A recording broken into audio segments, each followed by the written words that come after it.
Welcome, Your Excellency. You can all have your seats. Or should I request we stand so we pray? Sorry.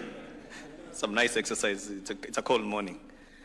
Let's pray. Lord, we thank you for this wonderful day. We thank you for this wonderful country.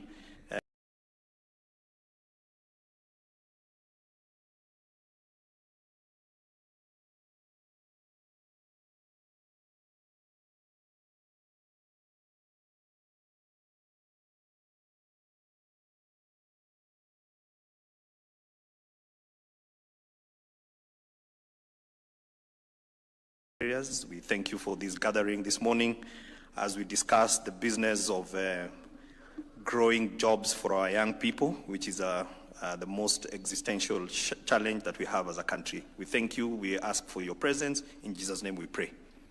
Amen. You can have your seats. Your Excellency, the President, our Cabinet Secretary, my fellow PSs, good morning.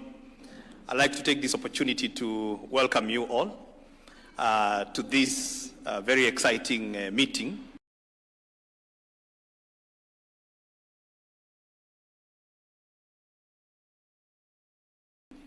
Your Excellency, here today we have got consultants from the various chapters. We have our architects, we have our quantity surveyors, and we have got the various disciplines of engineers from civil, structural, mechanical, electrical engineers that have come, all of them together, so that we can put our heads together to discuss the business of creating jobs.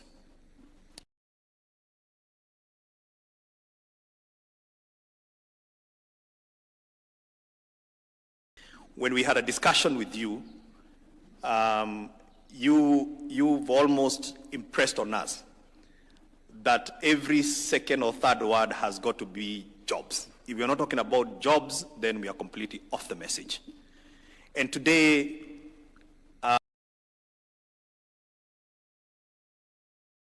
off the message. And today, we're here to discuss not just few jobs. We're here to discuss a lot of jobs. And Your Excellency, these jobs, they just don't happen because you talk about them. They happen because you have a plan. And we have a great plan of affordable housing, of markets, of student accommodation that are currently being rolled out in every part of the country. And we have now hit what we call critical mass.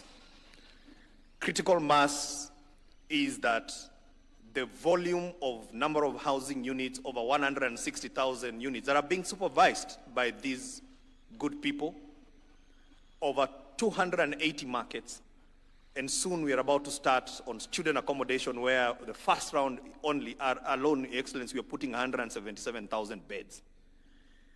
That in itself has created a huge demand for labor, and that is both formal labor. I know you get accused of creating Mjengo labor jobs only, but a lot of people don't understand, Your Excellency, the long value chain that exists from this built environment.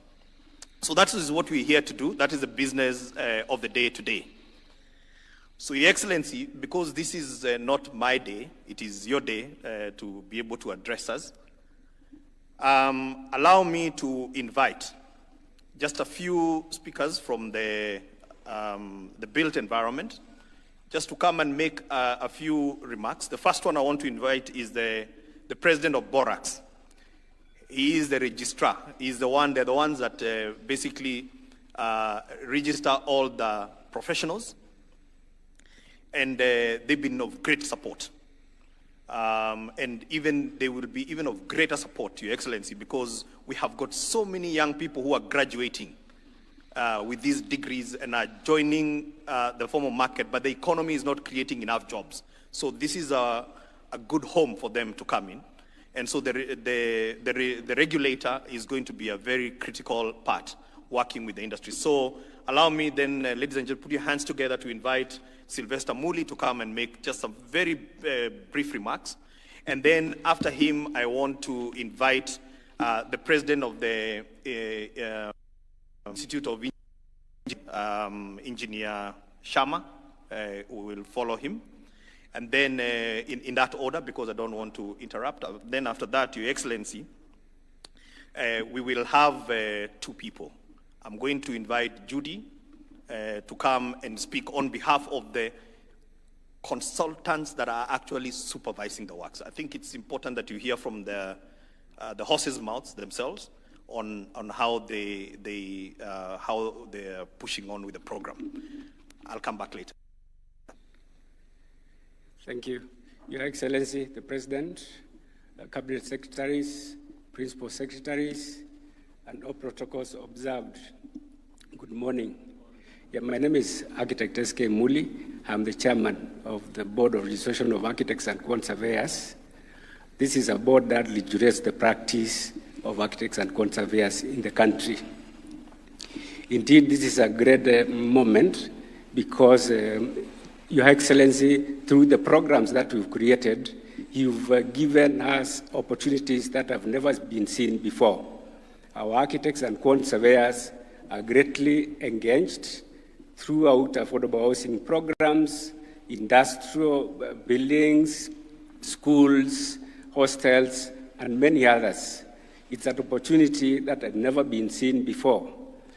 And the professionals continue to support all these programs. We've got so far about 2,000 architects and 1,000 conservators who are registered and who are able to undertake all these jobs. They have undertaken the programs that have already started, and also the graduates who have come out of universities and not employed have been given internship opportunities in these programs, and they are very busy, and they have got hopes that they can still also continue to get registered and continue supporting the nation. As the Board of Registration of Architects and Conservators, we've seen the government efforts in these programs, and in our last effort to review the scales of fees for architects and conservators, we noted this and provided a clause that allows architects and conservators to sit down with government and negotiate fees which are outside the scale of fees.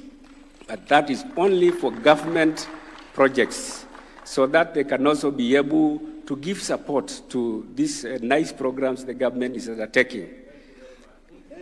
The prayer for the professions is that as we consider giving waivers to the contractors who also equally support the programs, we can also make a consideration that the fees that you are going to negotiate with these professionals, you consider a waiver so that the little you give them is not taken away by way of taxes. So we consider, as we continue to support the nation, to make everything affordable. We thank you very much for this effort, and we success in all the programs we are taking. Thank you very much.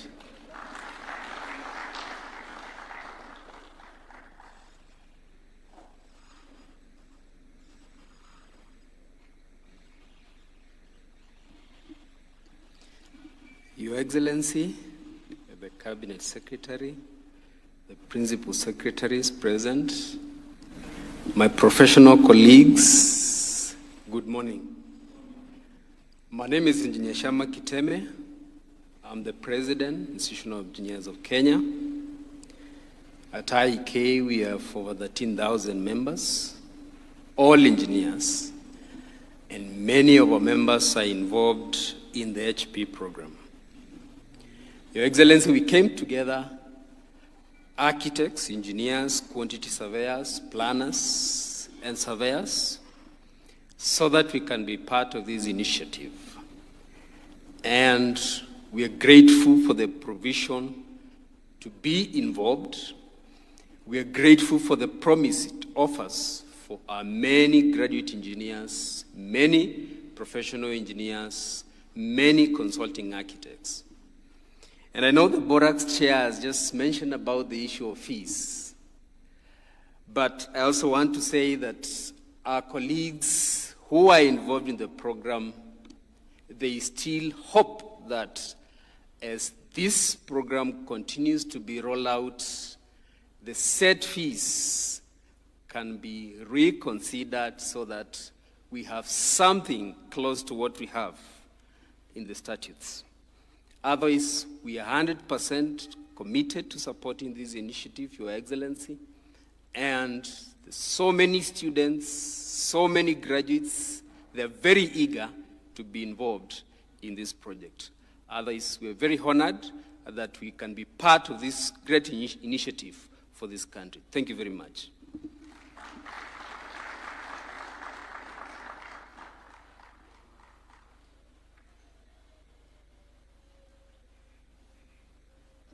Good morning, everyone. This is an ambush, Bwanahinga, but well, I will try and address just a few remarks on representing how it has been for this particular journey. It's been probably a year and a half since we started this. We were involved in this particular program.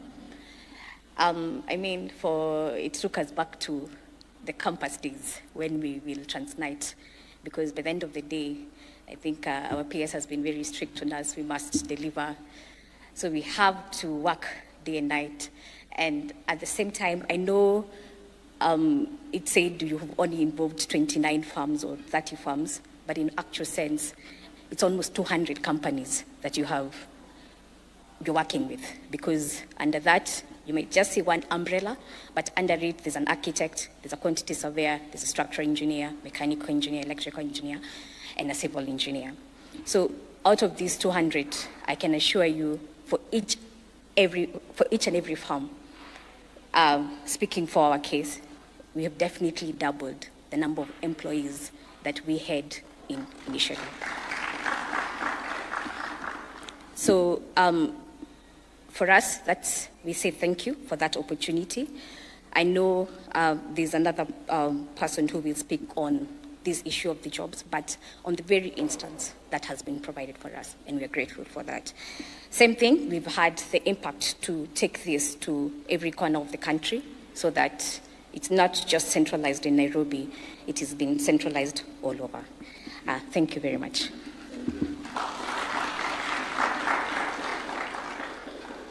So, Your Excellency, before I invite Julius Kipketer to come and now talk about the jobs on the ground, allow me to recognize the presence of my colleagues, PSs, here with me from the ministry.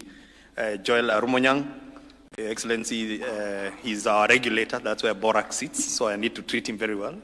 And then I have probably the most consequential PS in this program, lands, Your Excellency, because we cannot build anything without lands. Nixon generally, thank you so much. Allow me also to recognize CEOs that are here. Matthew from National Housing Corporation, and I have got ED of National Construction Authority, and I have got the CEO of the Affordable Housing Board, Sheila Waweru. We have a DG Kibet. We have maybe the board members of Affordable Housing Board. You can just stand up and wave. We have got 3 of them. Members of, is there anybody else from NHC? The chair of NHC, is he here? I didn't see him. Okay. Anyone from National Construction Authority, led by the chair, sitting next to the president? Thank you so much. We have got a National Construction Authority. And then, thank you so much. The staff from the State Department of Housing, Your Excellency, if the government used to pay bonuses, these people deserve a bonus. They've really worked very, very hard. And then we also have the staff from Public Works. You can kindly stand. Thank you so much, the staff from Public Works. Anyone from Lands? Staff from Lands? Nixon came alone. Okay, there are 3, there are 4 of them there. Thank you. Thank you so much. So, Your Excellency, now I'm going to invite Julius Kipketer to come and speak on behalf of the jobs and what are actually our plans with these interns. Your Excellency, it's not just about hiring 4,000 interns. We must make sure that there is sufficient work. We are also considering shifts, doubling number of shifts that we are going to work. We have a deliberate plan to mop up as many people out there, Your Excellency, that are looking for a job. So Julius will come, and then after that, I will invite the chair of the Affordable Housing Board to make a few remarks, because, Your Excellency, without the money, we will not be able to pay these interns. So Julius, and then followed by Affordable Housing Board. Thank you.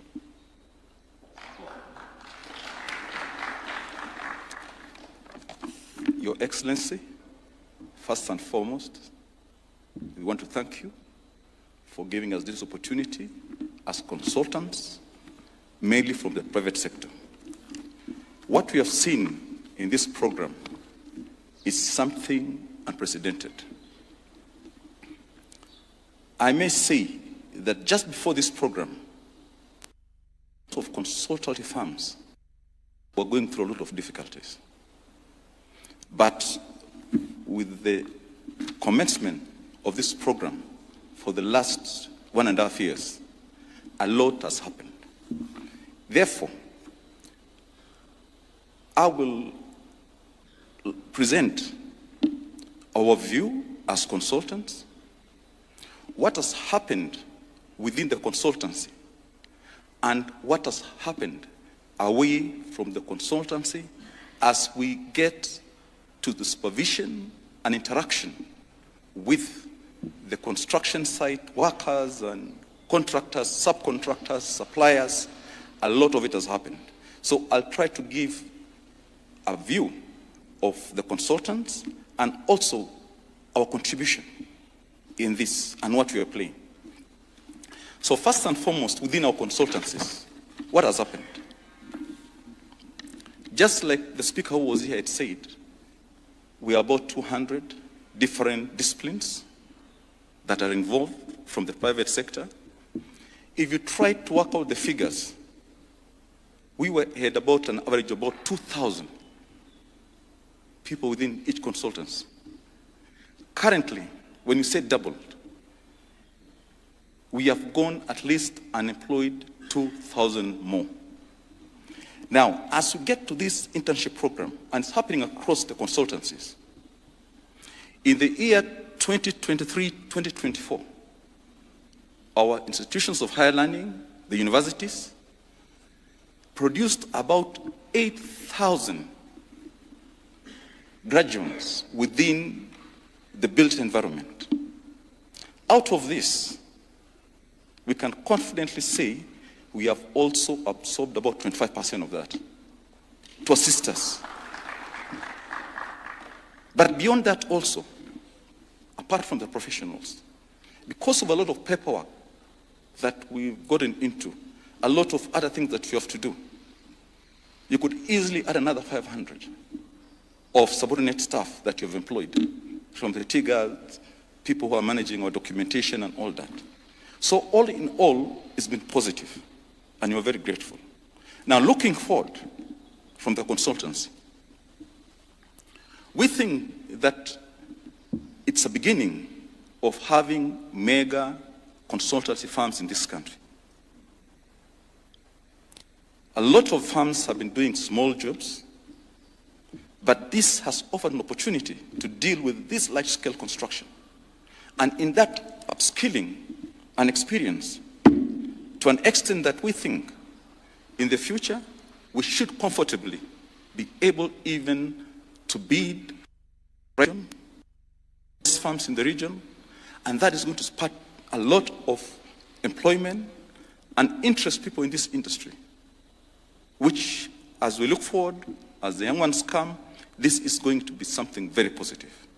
And that we are grateful for that you've injected a lot to our industry. Thank you very much. Now, let me get into what we've discussed, as P.S. Hinga had said, and what we've been looking at. When we came into this program, a lot of us didn't understand what is all this program about. It's an idea. But as usual, it will slowly evolve, and it has been evolving. And from public speaking, from reading newspapers, listening to radios, televisions, and all that, we knew that to do with employment when you're outside, and jobs, and that this what's going to happen. And you have kept on understanding as we went on ahead. So This program, I will talk about how it is transforming the employment within this country and how it's catalyzing employment. And this is what we have seen. It's no longer something theoretical. It is what we are witnessing. So first, it is an intervention that has impacted the whole value chain within the construction industry.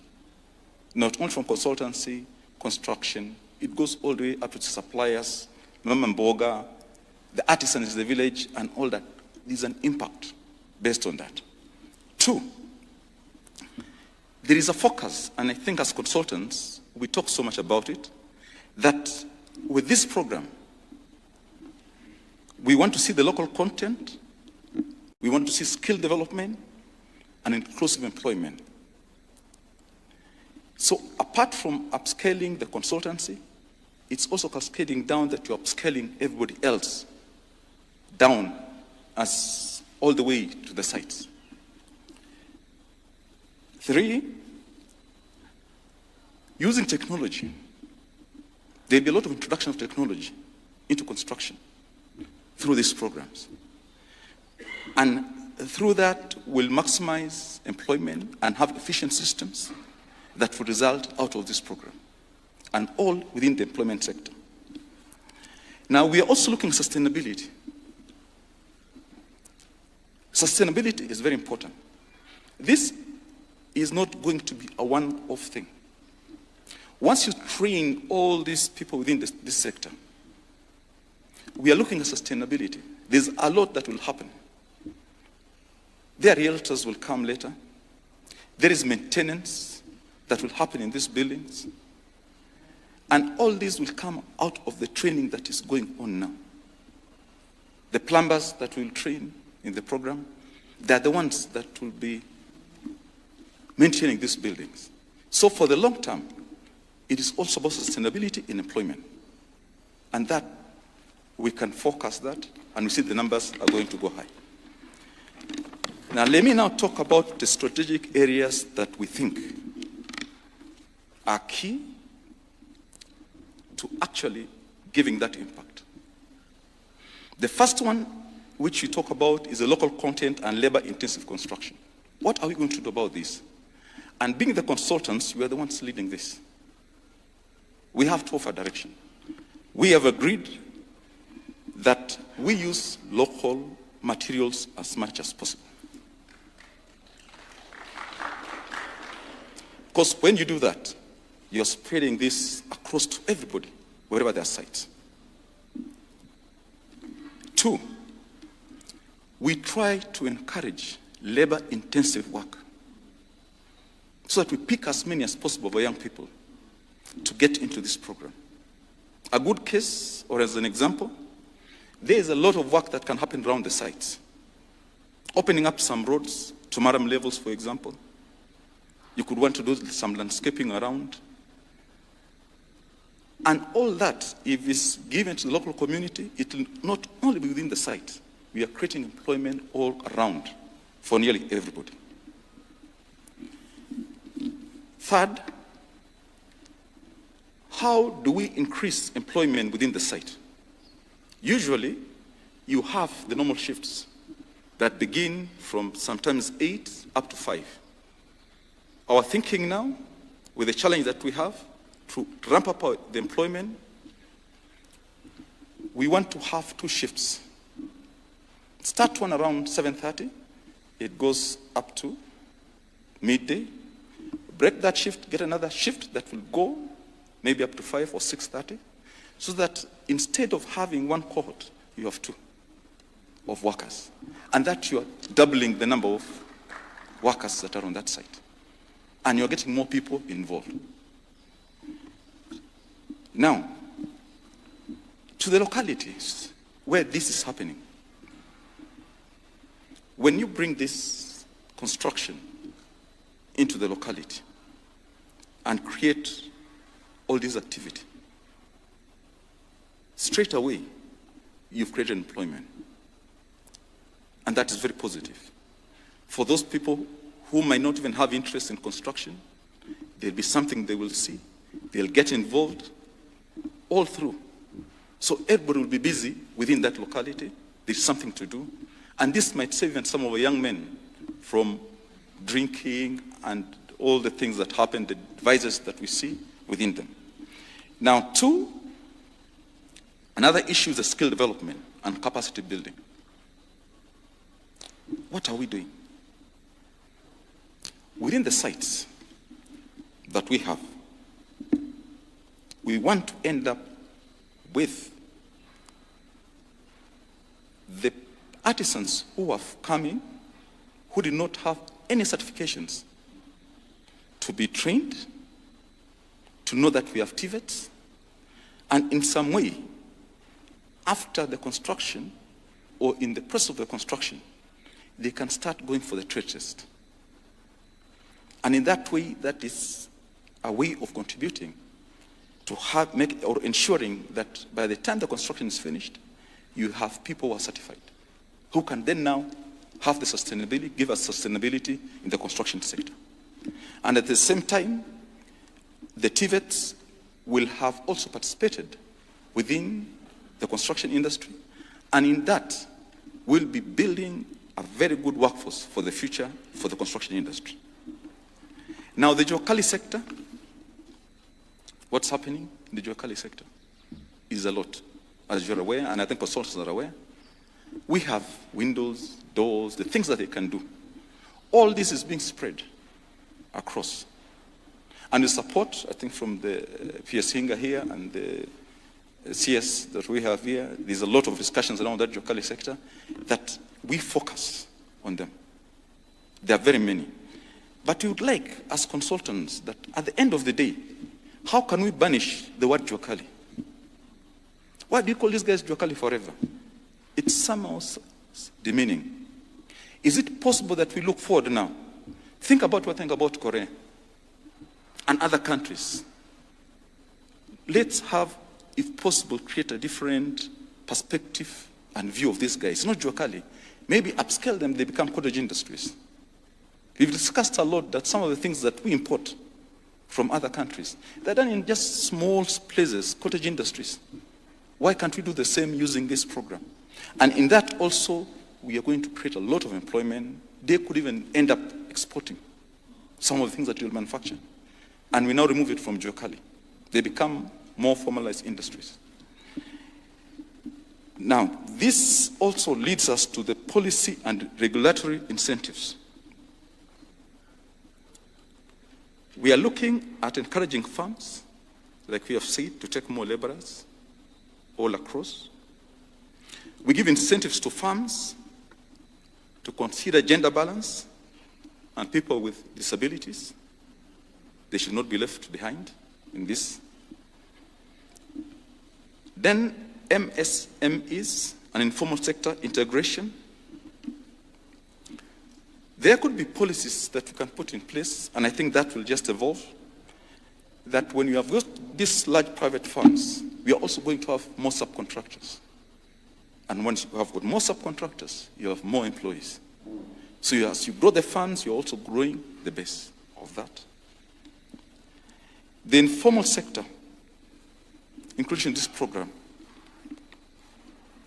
that should be something that you are purposed to focus on throughout the program. So with these interventions that we are thinking, we believe we should get the numbers, we believe we'll get buy-ins, and we believe we'll have made an impact. And with all that, thank you, and we're very grateful.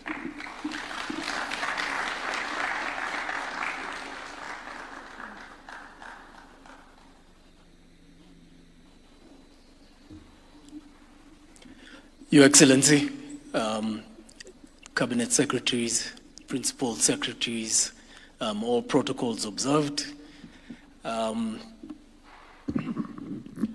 like to start by saying that it's amazing just how much can be done when it doesn't matter who gets the credit for doing the work. And it's important And it's very important when you're executing a project of such national importance that it's about getting the work done. And when we look at it in the context of the affordable housing program, the Affordable Housing Board is here, receives the levy of hardworking Kenyans, and importantly, is here to plan for that levy and to ensure everything that has been discussed here about jobs can be done with certainty. And so the role of the board as far as providing certainty to the program is critical, because it allows that planning to be done into the future. To do 200,000 units a year, 1 million units, which is what the program has planned for, takes about 2.3 trillion shillings overall. So that is, and of course we know there is a bit of a funding gap to do that, but that is what the board and the assurance that the board will give all of you in the construction industry, all of the entire value chain, to know that we will inject a significant amount of funding into the program, and we will give you the certainty because, Your Excellency, you're very deliberate about the affordable housing program. All of you here are businessmen in one way or the other, and you had a business plan for this country. And the affordable housing program was part of your business plan, in addition to all the other key pillars. And if we look at other regions or other programs that have been successful in the past, if we look at the New Deal program out of the US, relief was one of the big targets and objectives of the New Deal program. And that relief was really about ensuring that there are immediate jobs that are injected into the economy. Recovery was all about how do we get out of this hole, because at the time the US economy found themselves in a hole. So Your Excellency, your business plan for housing is a plan that is one that we know is going to get this country back on recovery. It has got a long tail. We've got, there are lots of examples of where housing has successfully sustained jobs. If we look at the Egyptian model is the housing value chain employs 4 million people, and that has been a constant. And in addition to the jobs that are in the professional sector, the construction companies now in Egypt are over 1,500 middle to large construction companies that all have been developed from the housing value chain. So we are certain, and we know that this is going to be an everlasting program that will ride generations. Your Excellency, you are in Mukuru, and you said it was a very consequential day. Now, if I look at it in terms of in addition to the jobs, and importantly how we have been able to transform people coming from Islam and giving them dignity in terms of how they live. We've given them dignity in terms of financial dignity. In addition, this program is going to be about transforming the foundations of families. It'll be one of the most important aspects of any community is the nuclear family. And The nuclear family then leads into the nation. And what you've been able to do, in addition to all the jobs that we are going to be discussing today, is we're setting the foundations of how families and how the nation will be in the future. And we will thank you many years from now.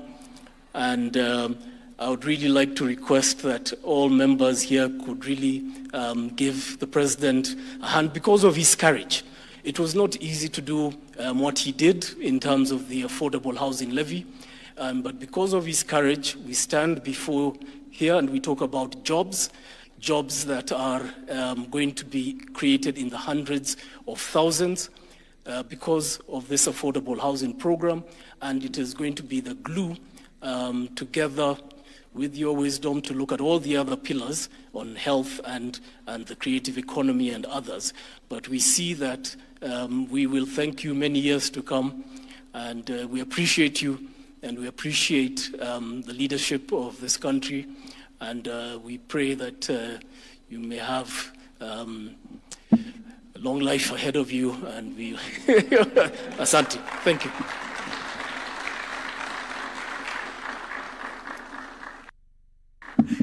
Thank you so much, Chairman. Your Excellency, because I'm not going to come back here again, I'm going to invite my Cabinet Secretary. One thing that I didn't hear from my good friend Julius is how are they going to help you communicate? You know, this program is changing lives. The only challenge we have is that we only have one evangelist. And they've called you names. I think those names should be spread a bit. And so I want to challenge my professional colleagues. As you know, Judy, I didn't know that you've hired so many people. But let's not talk amongst ourselves. Let's go and talk about them. They will believe you more than they'll believe myself. The other thing that, Your Excellency, I want to leave as a challenge and to my colleague Nixon. Your Excellency, you're very clear about land fragmentation. It has been spoken again for years. But, Your Excellency, you cannot have a conversation about land fragmentation if you have not given people an alternative. We are giving people an alternative. And that's why, even in the rural setting, we are very clear that the housing challenge is not just an urban challenge. It is obviously more exaggerated in the urban areas, but rural areas as well. And so I think it's a high time where, with the leadership of our Waziri and the PS, that we now tackle this issue of land fragmentation. We want to leave the land for agriculture to be for agriculture. Your Excellency, the other challenge that I want to ask, and maybe you can amplify the same message. So today is a wonderful day, and I don't know how much the people will understand. There are 4,000 people all at once getting into professional jobs. It's a big deal. But there is also the question of what will happen after that. So I want to really challenge our professionals, because this program is not going to die. And I believe that because, Your Excellency, people have started to move into their new homes. I saw late last night, I was following you on social media, and I saw you've posted some beautiful photos of Geshogo. And I can see the comments are starting to become positive. There's a few here and there that will say one or two things, but the comments are very positive. So, Your Excellency, this program is going to be sustained. And I just want to ask our colleagues in the profession, take a leap of faith. You can back this program. Those interns that are coming in, have a plan to absorb them, so that we don't just have a program of just creating an internship, which is maybe 1 year, maximum 2 years, and then they have got nowhere to go to. This program is here to stay. And Kenyans are going to be the biggest defenders of this program. There are people who are saying I don't know if they go where it will be the first thing that they will reverse. Then the last point, Your Excellency, which is important that you also are able to amplify. As I said, initially they've been saying that, the president is only thinks that Kenyans need Mujengo jobs. Your Excellency, the difference here is leveraging large economies of scale. There are people who have said, stop the housing, focus on manufacturing, focus on jobs. What they don't realize is that you can't manufacture for nothing. You must have a consumptive demand. And the consumptive demand is providing dignity to every Kenyan. And as we solve the problem of dignity, you've then anchored the manufacturing program that we need. Your Excellency, very soon, and maybe before the end of this month, we now are going to move, and people will see, we have got the total lifts or elevators demand in this country, as we sit right now, before this program, was 750 elevators a year for this country. When we hit 100,000 units, our lift demand is 1,650, only for affordable housing program. And as we sit right now, it is over 2,750. That is what we're going out on tender on. And the question then is, should we just import the lifts, or should we now actually have a conversation that certain components of those lifts can be done here? Because, Your Excellency, if we go out there and we entice these lift manufacturers, and I've sat with them, many of them, and they said, PS, if you can guarantee me 300 lifts a year for the next couple of years, I'm going to set up here. So we've got 2,750. We've got over 1,500 genset generators, because every one of these homes, Your Excellency, are going to have a backup generator. You know, because we're going up. So we don't want, when there is no power, people cannot be able to use the elevators. So, and I'm using that because, Your Excellency, the Mujengo jobs are important, because what we need in this country, we need to create jobs. But we also must talk about high quality jobs. And there is no better space to create high quality jobs. Like, if we start manufacturing components of lifts, because it will take a while before the entire lift is manufactured here, but that is the step that we have taken. But there are certain components of lifts that we're going to manufacture here in Kenya. There are certain components, Your Excellency. There is already a company, in fact, 3 of them, that have gone and brought Korean technology called aluminium formwork that is going to reduce the amount of work. That company called Kumkang Gang, they have said that they want to come and set up. They have their international plant is in Vietnam. They want to set up in Kenya if we can be able to guarantee them the demand. Now, to make those formworks, Your Excellency, that is highly engineered works. So, Kiteme and your team, there is better quality jobs that are coming. So, I think, Your Excellency, I thought this is important to emphasize that by leveraging large economies of scale, first, we're starting to mop up all the people who are looking for jobs. When you look at the people who are going through TVETs, plumbers, all the trades from plumbing, and you can talk about that, Your Excellency, we're going to mop them up. So, Your Excellency,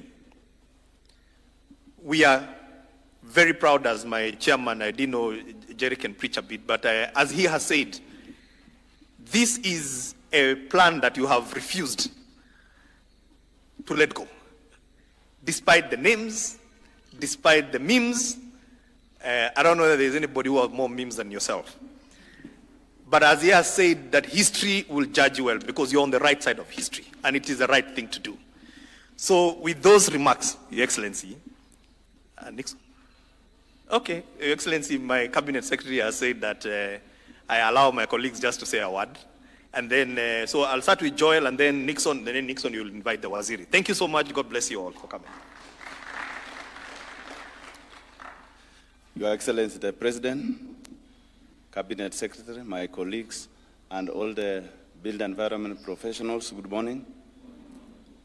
First, this program, Your Excellency, is a landmark in the built environment. At Public Works, we initiated a process to review the 1968 building code. We have a new building code that aligns very well with the affordable housing programs. The issue of technology is embedded in the code. The materials, the previous code was very prescriptive, and this one will support the affordable housing. You've been going around the country, Your Excellency, talking about jobs, creation of jobs. And the architects, quantity surveyors, engineers, which is domiciled in our State Department, you have been marketing, and we are grateful for that. You initiated TFETs when you were the Minister for Higher Education. The TFETs are churning out so many professionals in this line. And now this is the right time to utilize the skills used in a very concise program. We are happy that you are in the lead, and we are ready to implement this program with all the effort.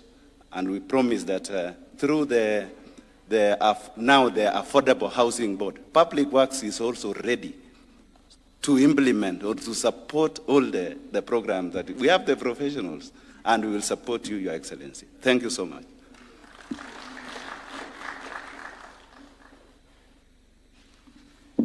Thank you, Your Excellency. Mine is just to say what Hinga said about land fragmentation. And I think this is something that we've been discussing with my Waziri in regards to how do we tackle land fragmentation. And I think the issue of affordable housing is a big solution to this problem that we've had for a very long time. Because I remember, Your Excellency, when I was an MP, we tried to bring this issue of how do we tackle this land fragmentation, and became a lot of politics. And many people thought because some of us could afford to buy big lands, we were not interested in supporting the Kenyans who couldn't afford to buy big lands. But it is important to know that we have a big problem as a country on how do we tackle the issue of the land fragmentation. And this issue of affordable housing is coming to sort this problem. I want to also to indicate the importance of affordable housing when it comes to the land sector. We are employing many registrars as we speak. I think we are employing additional registrars, we are employing additional surveyors, we are employing additional valuers. It is because of the housing program that we now have to sort the issue of land ownership and the issue of sectional titles, Your Excellency, has been an issue that we've talked about for a very long time. And because of affordable housing, and we are now building more houses, Your Excellency, the issue of sectional titles, Your Excellency,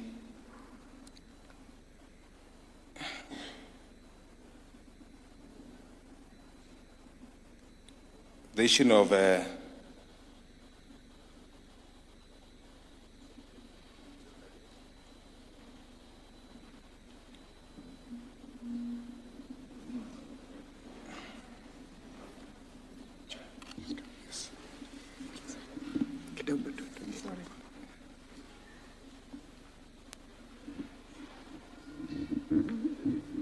Yeah, thank you very much.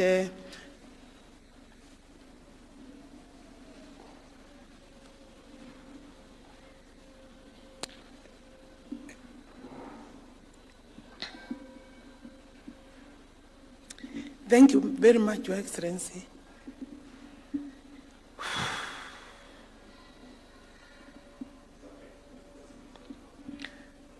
Your Excellency, the President of the Republic of Kenya,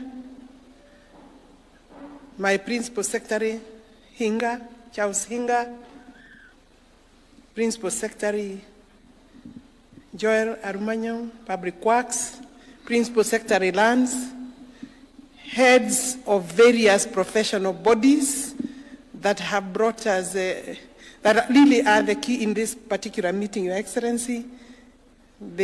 Some of them are presidents, others are chairmen, and of course we have the, yes, you know, before Your Excellency, there was only one president. The presidents of the Republic of Kenya in this country have graciously agreed to share because the Constitution of the Republic also allows the space to be shared. And therefore, Your Excellency, we know when I came in, I looked at this particular platform and I said that we are still having a problem with the gender application rules, you know, because and I know that I think it is something that we think it is small, but it is huge. Because when you look at the population, Your Excellency, women are 52%, around 51, 52%. And therefore, it is important that we take those issues seriously. And because today, Your Excellency, we were coming here because of the program for the internship. I think the internship program here will pick the data very well because we are talking of largely new graduates in this building sector. And therefore, it is good that we look and see whether we are making good progress. Because, Your Excellency, the university will be a key player. The universities will be a key player in the building sector work. And I think because before the numbers were made to cater for the work that we had. But you see, I don't know whether we have actually, we need to, in terms of policy now, have a very deep conversation with the universities, our institutions, and so that we see what is the curriculum looking like. Because we are saying we don't want anybody without really the necessary paperwork. And that's why we have also agreed that even our artisans are entitled, the ones who did not go to formal colleges are entitled to certificates. And that program, Your Excellency, is going on very well. NCA, Public Works is supporting that program, and Hinga is working closely with them. The professionals that Your Excellency have made us come here, the numbers are 4,000. And when you look at the list, Your Excellency, we are talking of 260 in number for each discipline. Your Excellency, then the total number is 4,000. If every ministry, Your Excellency, finds space and ability, capacity to channel out similar or maybe near numbers like that, and every ministry, Your Excellency, can, going out of our way, come up with those kind of internships. And therefore, maybe this is maybe the beginning, Your Excellency. One of your, your programs is that, Hinka said, if you haven't spoken, no, it's one of the professionals. The first is job, the second job priority, the third is job creation priority. Your Excellency, I'm quite happy that this is taking off. And the only concern, and I was speaking with Hinga, is then after 1 year, what do we do? So that's why the professionals seated here can also be part of the job creation. I don't know how many people they have, or the jobs that are supposed to be done by others after we have allowed them this space. So you must be able to think outside the box so that once these jobs are available, these students, these new graduates, these new interns, They will have quite hands-on experience, and it is up to all of us to be able to absorb them. After that, we don't want to leave them to the government. But Your Excellency, the value chain, looking at the value chain, I was challenging these people that I don't see huge consortiums, because I keep on speaking with the professionals. They call me for their either annual conferences and their meetings. And I can feel they have not appreciated the growth, the sudden growth and the space and what the opportunities are looking like. And I have told them, for example, when we spoke with Hinga during the Mukuru, when we were waiting for you to arrive during the Mukuru, we said, how are we going to be able to meet the demand for the lifts? And we said, Hinga, just think through. I mean, why should we give other countries? This work is huge for manufacturing of the lifts.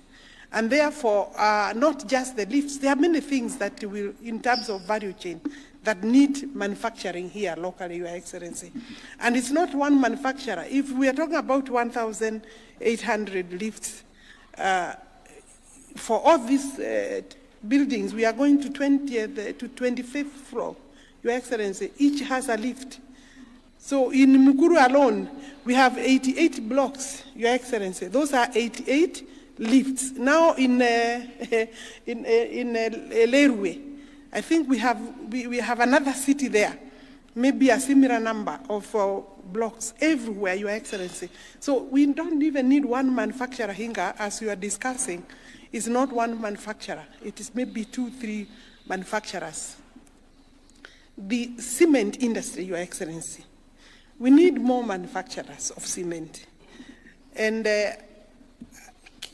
looking at the numbers of bags, one floor, Your Excellency, when you go there, they tell you they need 5,000 bags of cement for just one base, one floor of one building. And the building is going to 21 floors. So the opportunities have not been appreciated. The professionals need to embrace, need to identify fully, come up with those manufacturing. Why are we bringing people from outside? Even if we bring people to help you or to work with us, I think I would want, and the president, the country would want to see professionals in this area doing that manufacturing.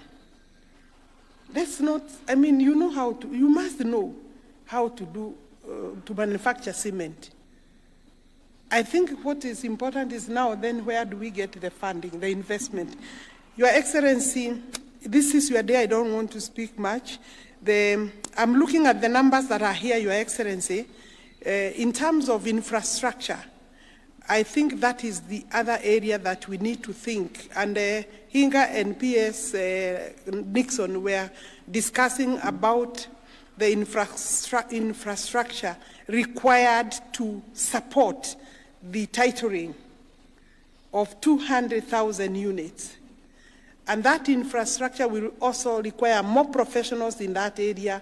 We will require space for that area. And then the other day I was challenging also the lawyers, Your Excellency. These people are not understanding. I see my law society, my society also fighting the program.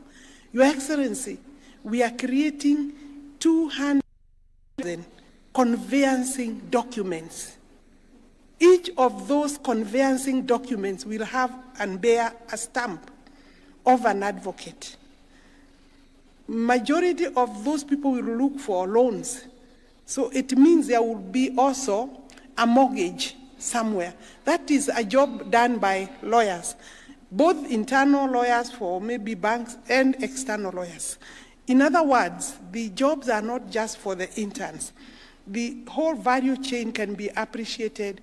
The professionals need to be, we are the objects of, I don't want to use a strong word, but we are the objects of this objection by particular people.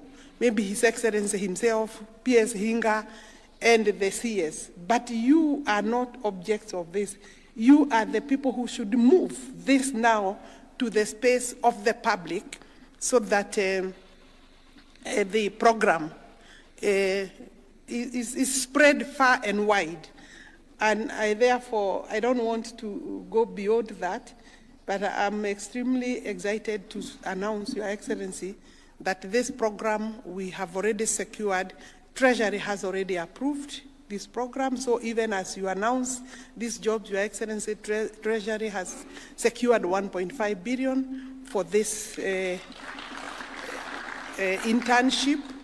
And obviously, I think we have time there then to think and see where these interns go after the 12 months. We don't want to leave them outside, to leave them after that. The other thing is that obviously everybody knows about the Juakari. I think the professionals should be loud and clear on how much also has been secured for the professionals, especially the consultancies, Your Excellency. And because it's not the Juakari alone that are benefiting. And finally, Your Excellency, we would want to see the country, other countries are not talking about 200,000. Of course, in Africa, Your Excellency, I can confirm as your CS, in Africa, maybe South Africa may be a little ahead of us, but I think we have overtaken them, Your Excellency. We will be leading in Africa in terms of the number of units that we channel out. So go, and do not listen to the obstructions and negative remarks from people who want to fight with a program that has taken off, and there is no way this program, Your Excellency, in this country, that it will fail. Where we are, Your Excellency, this is a baby who is running. It's not a baby who is crawling. This is a baby on the track running, and we must reach the end goal. We must touch the end of the rope, or the rope where we are headed. And that is by ensuring that we have 200,000 units per year, a minimum of 200,000 units. The investment in this industry, then, Your Excellency, means that we would have much more. We could even double or triple. And I believe that in the next maybe 1 year, Your Excellency, your energy and our energy should be now driven towards ensuring that investors now come on board. We are able to offtake because of the fund. We are able to give guarantees so that we can actually leave the construction to these people here and the people who, so that we can just continue with the policy ourselves and leave now the program to investors. With those remarks, join me to bring our president to launch the internship program under the Housing and Urban Development. Thank you very much.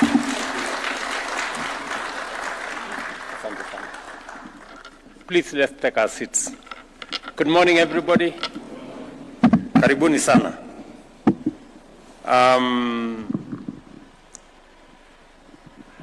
Let me say the following. First, let me welcome all of you to this early morning meeting. It's not by fault that it is called. You know, Nairobi is what it is during this time of the year. Karibuni sana. Secondly, let me take this very early opportunity to thank all of you, professionals in the built environment. I know here we have architects, we have quantity surveyors, we have engineers of all shades, electrical engineers, mechanical engineers, civil engineering, the people in design, and everything in between. And let me say to you, on behalf of this administration, thank you very much for your partnership. I recognize and appreciate that you stepped forward when I asked you and became part and partners with us in this affordable housing program. Wacha niseme asante sana. We had long hours of engagement I remember many of you remember we had many meetings in room number 6 there. Are there some people here who are in room number 6? Hebu nione kwa mkono. Those people. There was a lady there. Where is she? Who took over from her? Oh, you did? Yes. So we had many hours of conversation on how to deliver on this very important program of housing. And I must say on my own behalf first, and on behalf of this administration, that the built environment professionals, the architects, engineers, and the consulting firms in general came through and became partners. And today, whatever success is there in the housing program, we share with the consulting firms, with the professionals in that space, and I recognize your contribution and say thank you very much. As has been said here by the good people who spoke ahead of me, we have now 39 consulting firms participating, 39 consortiums with almost 200 companies participating in the affordable housing space. I will want to have another meeting with all these 200 companies. I want to listen to them, what they have to say. Because the truth of the matter is that many of your companies were struggling before the affordable housing program. That is the truth. Okay, you are managing. Yeah, you are managing. Let me not use the word struggling, maybe. Yeah, many of you are managing. But today, your scale has grown. Today, you have regular, consistent, work across different parts of the country. And that's why I say you are partners and you share in the success of the affordable housing program. I wanted to say this directly to you so that you know that I appreciate your partnership, your contribution, and the expertise that you have brought into this space with a lot of commitment. If I was asked among patriotic Kenyans that have made a contribution to the development of our nation, I will recommend the professionals in the built environment. If there are patriotic Kenyans who have gone beyond the call of duty, I know we negotiated your fees. You don't get the fees that normally you would. And you did this because you are patriotic Kenyans and you want to support this program and you want this program to succeed. But I can also add and say, but you have also scale of work that you have never witnessed before. That's the truth. So there is a balance. You have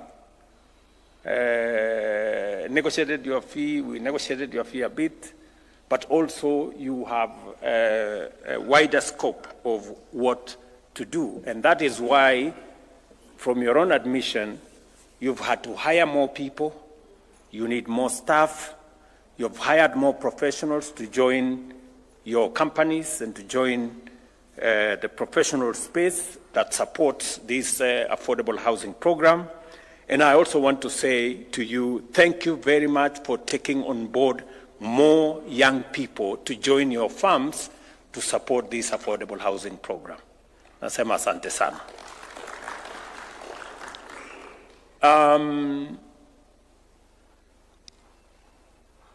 transformation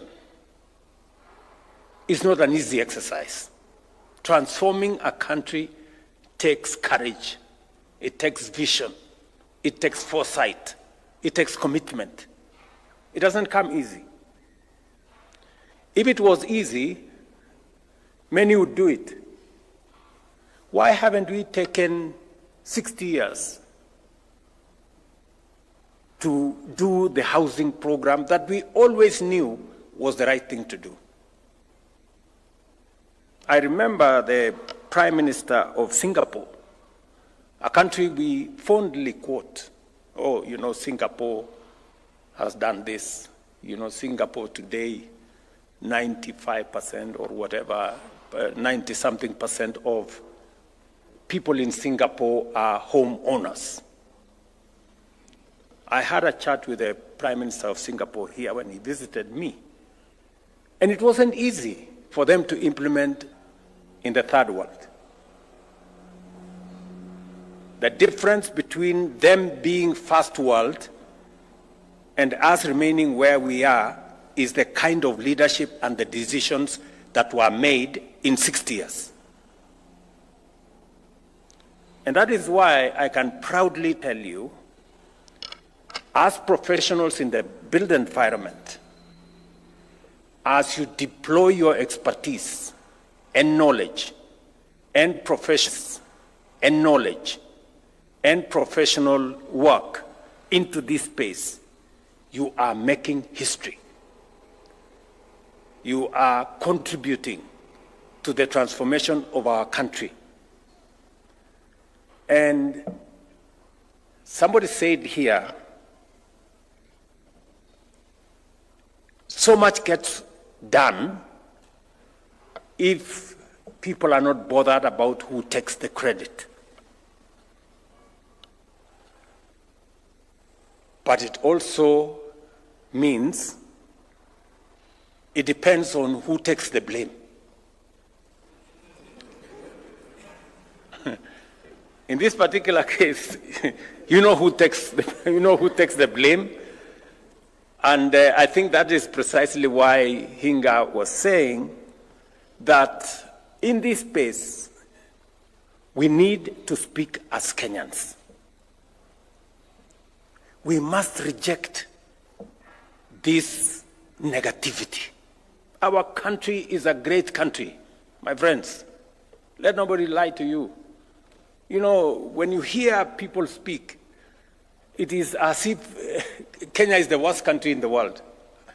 Far from it, I can tell you, we are a great country. Not many countries can achieve what we have achieved. Not many countries can achieve what we have achieved in housing in 1.5 years. Yes, we are a great country. And we must reject those who want to tell us otherwise. That, oh, you know, Kenya is a failed state. Which failed state? Where? Do you know what a failed state looks like? So, let me tell you that my commitment to the transformation of this country is not reversible. Nothing is going to stop me from driving the transformation that is going to change Kenya and take us where we have always wanted to go. From stabilizing the economy, and I want to assure you that we are working meticulously to make sure that our economy is sound. I am very clear in my mind what we need to do on making sure that we have a sound economic platform to work on to drive our transformation. You know, many people want simplicity, you know. They do not, they even don't believe in numbers. But friends, Numbers are very stubborn. Truth is very stubborn. You can say all the lies you want, but the truth will not change. Our inflation was at 9.6 in 2022. Today is 3.8. Fact.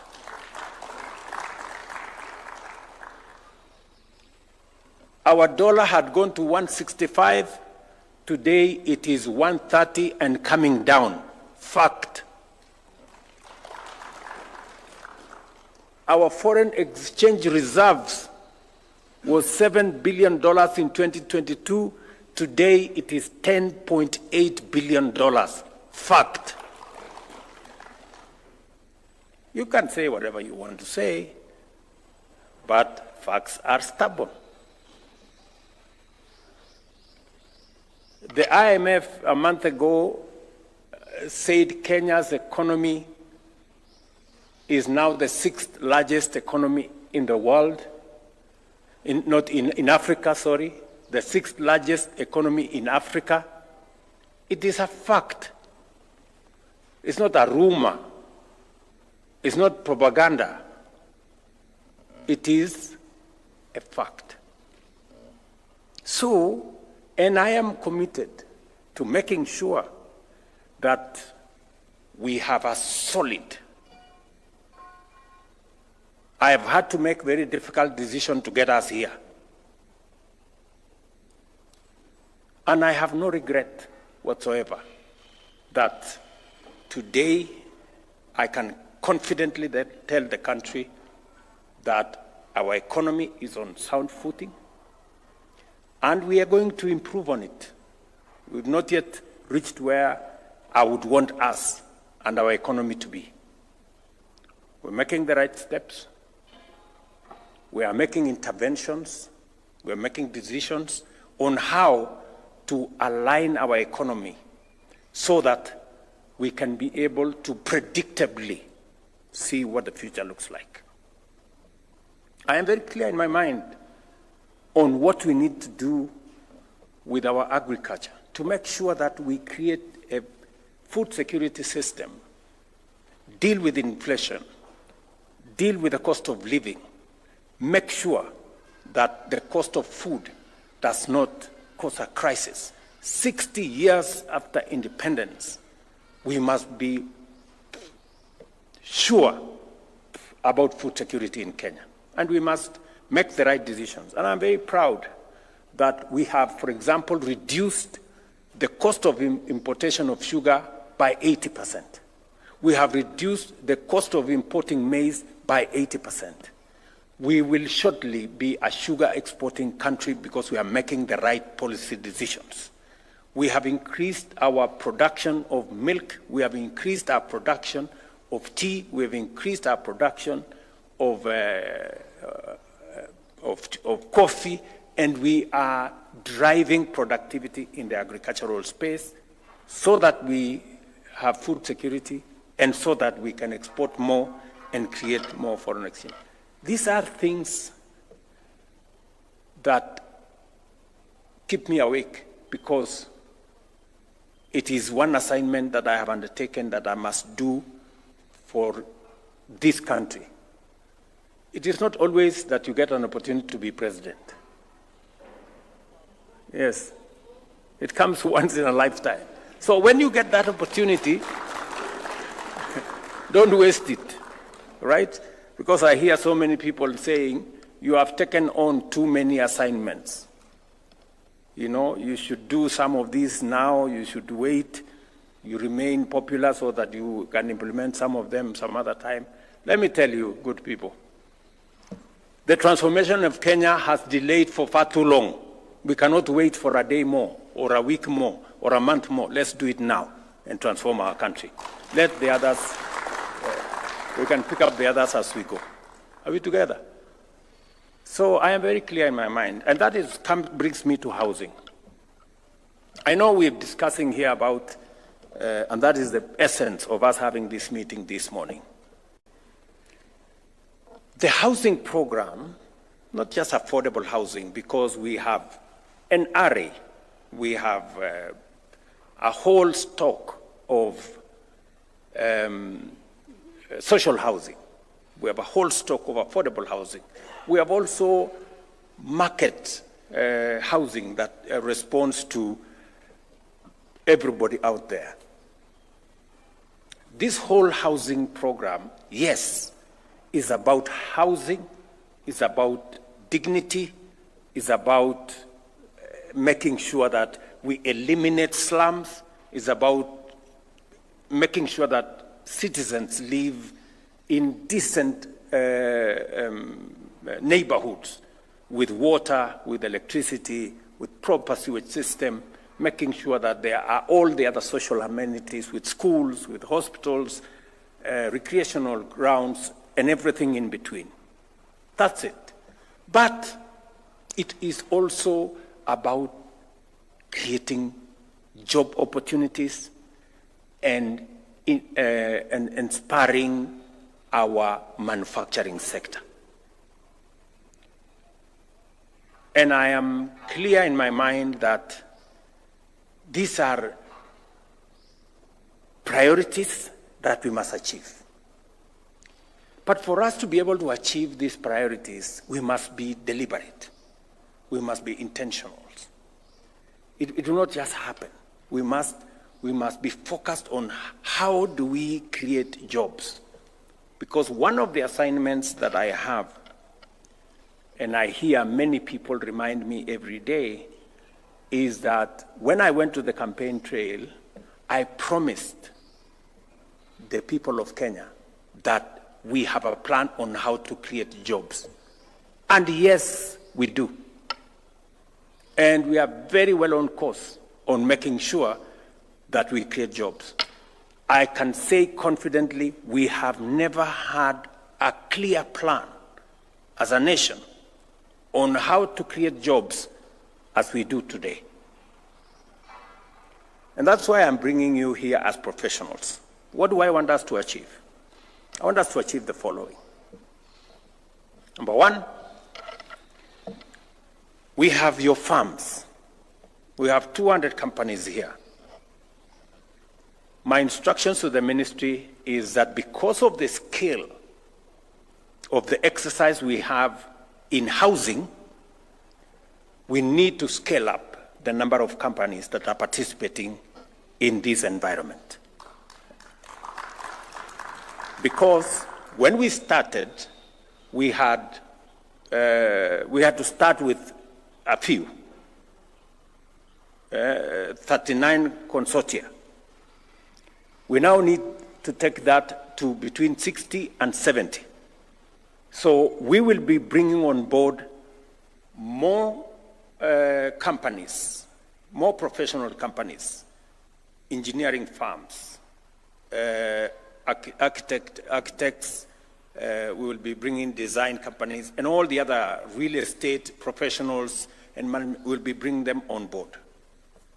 And Madam Waziri here and the ministry will now embark on the exercise of bringing on board more, because we've had many people who are saying, we want to participate. We now understand what is going on in this space. We want to be part of the delivery of our housing program, because people are beginning to see what the noise prevent them from seeing before. So that is number one.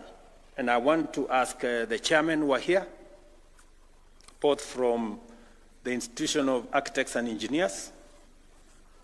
Is it Architects and Quantity Surveyors? Yes.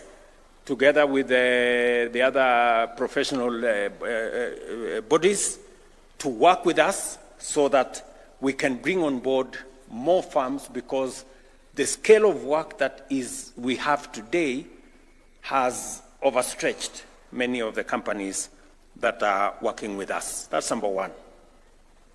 Number two, we want to bring on board another 4,000 professionals into this space.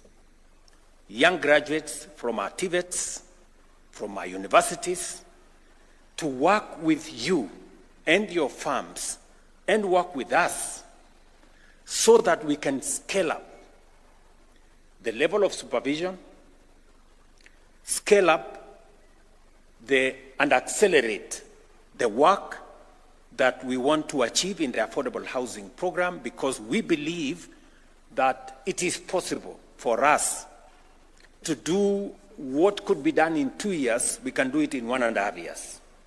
And what could be done in 1.5 years, we can reduce it to 1 year, so that we can accelerate the delivery of the affordable housing program, of our markets, of our hostel program, and all the other programs that are in this space. That's number 2.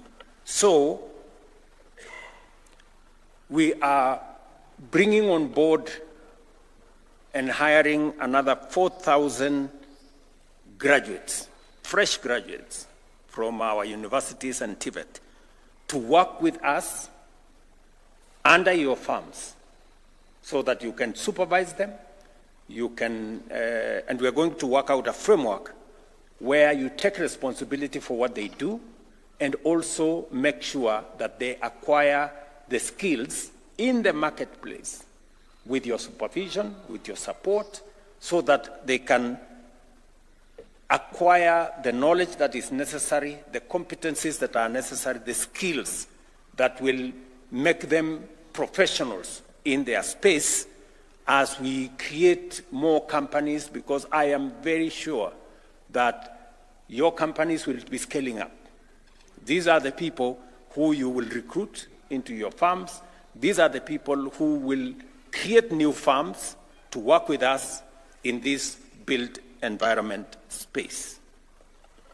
Number 3, because the whole housing program is now maturing, there is greater understanding, there is built synergy. We now believe that we should be able to scale up, not just the professionals that are working in your consulting firms, but also the people working in our housing program, in our markets, and in our hostel program. We need to scale up the numbers. The people working there, the engineers who are working there, the architects who are working in there, the professionals, technicians, plumbers, carpenters, and everybody else working there. So my instructions again to the ministry, and in collaboration with yourselves, is that we need to double the numbers. Today we have close to 320,000 people working in the housing program. We need to double those numbers by creating another shift, so that, as was said by one of the good people here, we will have 6-to-1 and 1-to-6. So that we have, I think we'll have 8 hours between 6-to-1 and 1-to-6. 6 in the morning to 1 o'clock, and then 1 o'clock to 6 o'clock. I think that creates us a good balance and then you people will help us, discuss how that is going to be realized, so that we can carry on board the many professionals that are coming out of our TVETs and our universities. We have many plumbers coming out. We have many carpenters. We have many electricians, many other people in between, the people who are in that space. And yet we also have a lot of young people out there yearning for something to do. So again, my instructions to the ministry, working in collaboration with yourselves, and to now reorganize the space so that we can scale up the number of people working in our housing program from 320 to 600,000. That we can do in the next 2 to 3 months, working with the contracts that already exist. And I am very confident that this will not only accelerate the delivery of our plan, it will also create a bigger momentum for the delivery of this whole program, because many more Kenyans out there are asking, how do we take this into the future? Architects and engineering graduates will join your planning and design teams, which already are working with us. Quantity surveyors and economists will support cost estimation, value engineering, and all the things that we need to make sure that this moves faster, but with a lot of clarity. We'll also be looking at lawyers and planning interns who will assist with land regularization. You have heard what Nixon has said here, and the whole documentation space, as Alice said, the more sectional titles we need, because every unit is now going to have a separate title document. So that whole space requires more hands, more people with knowledge and expertise, and we can grow a bigger pool of professionals to run with you and to work with you in that space. We also want to do, apart from that whole space of making sure that we double the number of people working in the housing space. A fifth thing we need to do under this program is to professionalize what we are calling the Juakali. I agree with you that those people in that space called Juakali are no longer Juakali. I was explaining the other day that right here in Soweto, is it? We gave them a contract of 720 million shillings. Which Juakali has a contract of 720 million? How many serious companies, corporates, get a contract of 700 million? Not many, So to call them Juakali is actually a misnomer, and it is not right. So what we want to do is to bring on board technical staff to now work with the Juakali sector to formalize what has for a very long time been informal. We will hire professionals to work with the Juakali people so that we can now scale them up to become serious entities, even though they could be micro or small enterprises. But we want them in that space where they do professional work. We've had a long discussion with them, and if you listen to some of them, the quality of what they are making is improving. Because today, they are not doing one window. They are doing 1,000. So because they are doing 1,000, they have improved, and we have insisted. If you listen to them speak, now they are saying, we told them, and we told the contractors that we are not going to import things that we can manufacture in Kenya. But the fact that it is local doesn't mean low quality. It cannot be, So, yes, we are going to have it local, but it has to be as of the quality as the one that we would have imported. That is the discussion we have with them. And for us to make sure that the people who are local manufacturers produce quality that is not substandard, high quality products, we want to support them with professionals to work with the Juakali people. so that we improve on the quality of what they are producing, whether it is windows, whether it is doors, whether it is hinges, and everything else that we have around that built environment, which we have said will not be imported. They will be manufactured locally, but high-quality products manufactured locally to build the capacity of our local professionals now in the Juakali sector, to scale them up so that they can produce high-quality products. And for your information, today, they are very different from what they were producing before. Because the other thing we have done is to standardize the products in this space. When you standardize products, then you can produce them en masse. And when you produce them en masse, you can standardize what you are producing.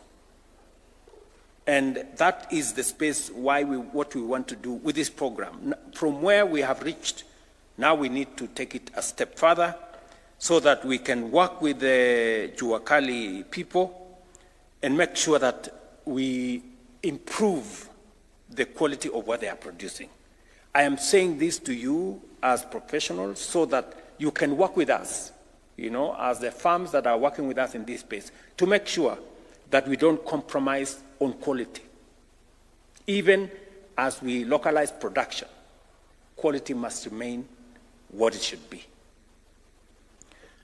We will also be looking at, as part of this exercise, hiring management graduates who will also support in our project delivery. Because this is a big project, we also contractor oversight, because we have so many contractors. And also, the beautiful thing about this project is that the many companies that now are growing, and we've been deliberate in trying to make sure that we grow local construction companies.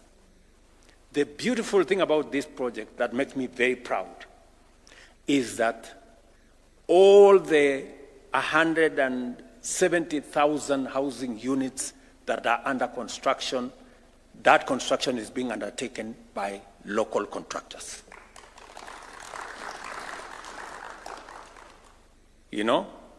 So we are also developing a pool of serious local contractors. We are building their capacity by exposing them, giving them work. Sometimes when they struggle, we support them so that as we build bigger companies out of professional engineering companies and architectural companies, we are also building construction companies that are local, that will undertake this exercise. But also, we want to look at the future. We want to build companies that can also undertake regional projects. Once you have a CV that says you have supervised 1,000 or 5,000 housing units, you have a good CV to take to another place, and you can also work globally. So these are the things, the 5 or so things that I want us to achieve using this program, and it is the reason why I wanted us to have this conversation so that we can move together in tandem. The ministry here is going to work with you as the frontline office of government, but also we're going to work with all the counties to make sure that we accelerate all the other requirements, documentation, and work with artisans, bring on board all the aspects of work that is required as we do all the other things that we are doing. And apart from this exercise, which is important to me in terms of creating opportunities for young people in Kenya, these 4,000 professionals that will be hired will join another big pool of professionals who already work with you in your companies. And I want to encourage you to provide opportunities, because these young people will be working under you, under your companies, under your supervision and tutelage, that you assist them to acquire necessary skills and provide them opportunities for jobs as we look into the future and as we build stronger companies, local companies, through you, through the contractors and all the other people that are working with us in that space. Of course, we have also other interventions that we are working, not just in this space. But this is a very important space for me, because apart from creating opportunities for work, we are making real impact on people. We are transforming lives of people. We are changing the destiny of many citizens. People who never imagined that they would one day own a house. That owning a house is a present reality for many of them today. Some of them are beginning to realize their lifelong aspiration to own a place they call a home that belongs to them. You know, you'll be surprised that there are things we take for granted. You know, the biggest thing I saw in Mukuru that was, you know, out of this world is that the people moving from the slums, where 3, 4, 5 families share one toilet for pay. The biggest thing they said was, for once, I have a toilet to myself. You know, you people, you know, you have 4, 5 toilets in your house. You take that for granted. You don't think about it. You know? Go share a toilet with another 2, 3 families, and then you will know the indignity of what that means, you know, and how important it is for us to run this program. You know, I keep hearing people who keep talking, oh, this housing program, who told you we need houses, everybody has their own house. You know, you may think everybody has their own house. That is not true. There are 7 million Kenyans living in slums, sharing toilets, with no water, with no electricity, with no roads. You know, we should be sensitive about what we say. So, good people, you know I'm very passionate about this. Very. You know, I'm very passionate about this because I know what impact it makes on people's lives. Because it makes a world of a difference for us to run this program. And I am very confident that this program is going to succeed, and we are going to transform our nation in a phenomenal way. This country is going to change when we are here, when we are seeing. Just watch this space, you know? You know, the transformation that is going on in Kenya, from Mukuru to Mandera to Mombasa to Kisumu to every big town in Kenya today. And it's just 1.5 years. Just imagine what's going to happen in 10 years. How is Kenya going to look like? In 15 years, in 20 years of this program, this country will change. We don't need miracles. We don't need magic. We just need to do this. You know, what we are doing, consistently, persistently, until it is done.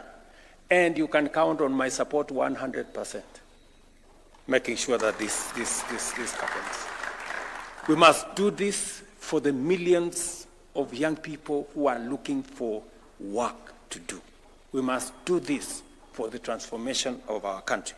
We must do this so that people can be homeowners. And you see, Hinga and Waziri here have told you, we have a pipeline of 700,000 houses that we already have identified where to build. We have a shortage of 2 million houses. And it is growing. So we are going to be on this affordable housing for the next 20 years before we can meet. Because as we are building, we are chasing a moving target. Because the numbers every day are increasing of people, and urbanization is not an option. 50%, maybe 60% of our population in Kenya will be living in urban areas. And it is not just a Kenyan phenomenon. It is a global phenomenon. And it is the reason why we must prepare ourselves. Either we will have urbanization that is disorganized, where people are going to live in squalor, or we organize it ahead of time and live in a place that we can all be proud of. And I want to encourage all of you that let's focus on what we need to do. I am happy to have a conversation on how best we can deliver this program. I am happy to listen to you as professionals in this space, in the built environment, on how you think we can do this better. I know there will be a conversation about fees. I know you want us to have a conversation about fees.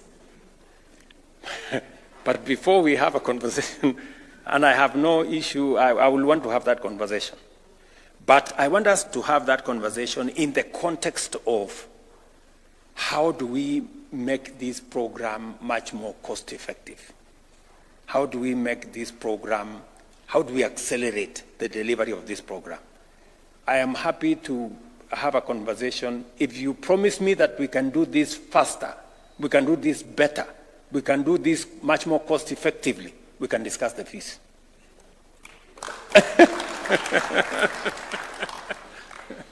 Yeah, I have no problem, because this is, and I must say, really, I appreciate. I don't take it for granted that the professionals in this space were patriotic, and they said, "Look, we are willing to take a lower percentage so that we can be part of delivery of this very important program." And you also accept that this program has expanded your business. You are hiring more people. You are making more money, to be honest, than you were making before. That's the truth. Vile tu hamutaki kusema. You know? And all the other good things that we are working together. And I am happy if you're making money, because you're making money in Kenya. Because ultimately, you will pay taxes, and we are all going to be all good. So that's good. We need to encourage, we need to help, to assist you, let me put it that way, and work with you so that your enterprises are successful. You also are successful, because in your success is the collective success of Kenya. You hire more young people, you do better what you're doing, invest more in your country, and build more capacity for all of us to be able to move forward. So apart from this program, of course, we have our digital jobs program, where we are building commerce, we are building digital jobs, we are getting Kenyans to work for global companies in our BPOs and all the other business processing outsourcing companies that are there. We are also working on a global workforce. That is what Kenyans are good at. And we are placed more Kenyans in different parts of the world to contribute their talent and expertise as a global workforce, but this program not only gives us jobs, but also builds our country. So this is very significant, and it is very important to me, and that is why we are scaling it up.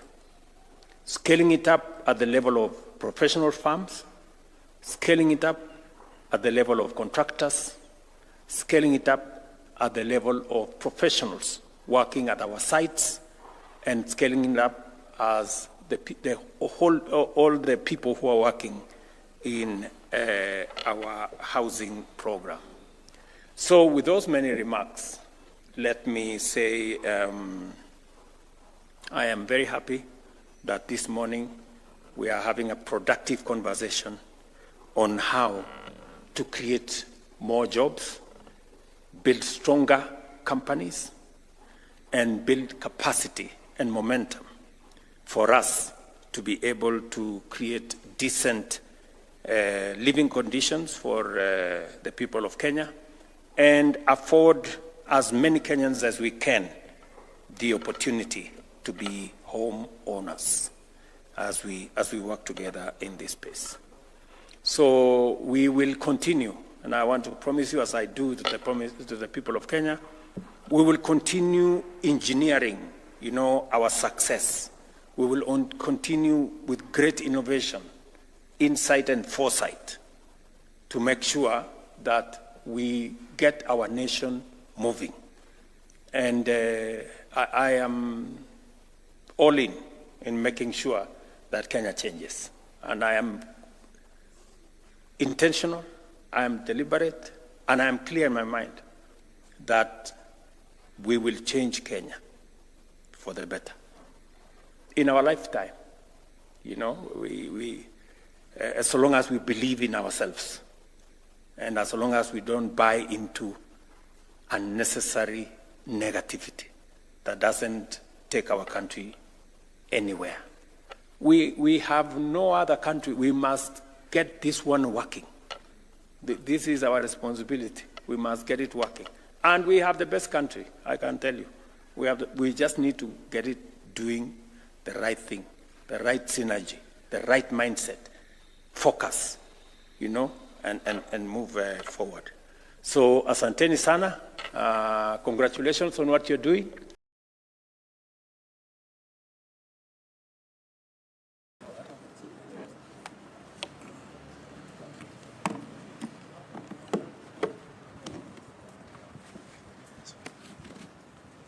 What's up?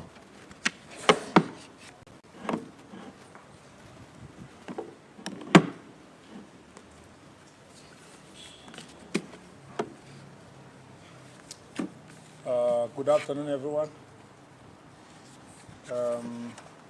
Are you ready? Thank you very much. Thank you very much. I am making a statement this afternoon to update the country on the state of investigations into the chaos witnessed in parts of the country on the June 25th and July 27th of the July 7th, sorry, on the June 25th and July 7th this year. On 25th of June 2025 and July 7th of 2025, criminals in different parts of the country visited raw and unprecedented terror on innocent citizens, causing distress, disruption, mayhem, and untold destruction. On these 2 days, marauding gangs of looters and barefaced anarchists broke into private business in multiple parts of the country, thrusting many individuals and families into poverty. Years of hard work and sacrifice were lost in an instant, leaving hard-working Kenyans staring at losses and financial ruin. In this chaos, 42 Kenyans regrettably lost their lives and close to 600 were injured. Out of these injuries, 496 were law enforcement officers. This is unacceptable. One life lost is one too many. We mourn every life lost and extend our deepest sympathies and heartfelt condolences to the affected families. To those who suffered injuries, loss, and trauma on those 2 fateful days of sheer terror, we say poleni sana. Public facilities also bore the brunt of the destruction. The anarchists targeted police stations, government offices, vehicles, and a hospital. This disturbing trend of targeting police stations, stealing firearms and ammunition points to a coordinated attempt to subvert the state's ability to guarantee law, order, and public safety. When a police post or a station is raided or razed, it leaves the public at the mercy of dangerous criminals. It's our solemn duty as a government to ensure that citizens are safe and secure. Every Kenyan deserves the right to protection, and no one should ever attempt to usurp that duty. The violence and destruction witnessed across the country in recent weeks, however, were on a scale that has never been witnessed before. It is incumbent upon us, therefore, to nip it in the bud with the full force of the law. This is what our people expect of the government, and this is what government will and must do. Kenyans watched in disbelief as the brazen attacks on our security installations unfolded on social media and on live television. At Dagoretti police post, for example, the criminals stole guns and razed residential buildings, housing officers and their families. In Kikuyu, a mob attacked government offices, torching Kikuyu police station, the sub-county headquarters, National Registration Office, county government offices, the Assistant Chief's Office, the Kenya Forest Service Office, Kikuyu Law Courts, as well as Dagoretti Police Post and police lines. They also partially destroyed the Kikuyu Sub-County Probation Office and damaged 4 motor vehicles belonging to Dagoretti Police Post, including that of the officer in charge. 9 suspects have been arrested to answer to the attack on the Dagoretti Police Post, while others are still being sought. Other property destroyed in the Dagoretti Police Post yard included 3 Probox vehicles, 1 double-cabin county government vehicle, a school bus, and 14-seater matatu that was parked in the compound. 5 guns were also stolen in Dagoretti Police Post, and another 4 firearms were burnt in Kashui Police Post. One of the guns stolen in Dagoretti on 25th of June was used to commit robbery in Naivasha the following day. On June 25th, a rowdy group of youth attacked Matu Police Station, leaving 8 officers injured and several government vehicles damaged. That is in Machakos County. The building housing the station was also destroyed. 18 suspects have been charged in connection with this attack. In Machakos County, 66 suspects linked to torching of gas tanker along Kitui Road on 7th July have also been arrested and charged. In another shocking attack, arsonists invaded and burned Olkalau police station, killing 3 suspects who were in custody.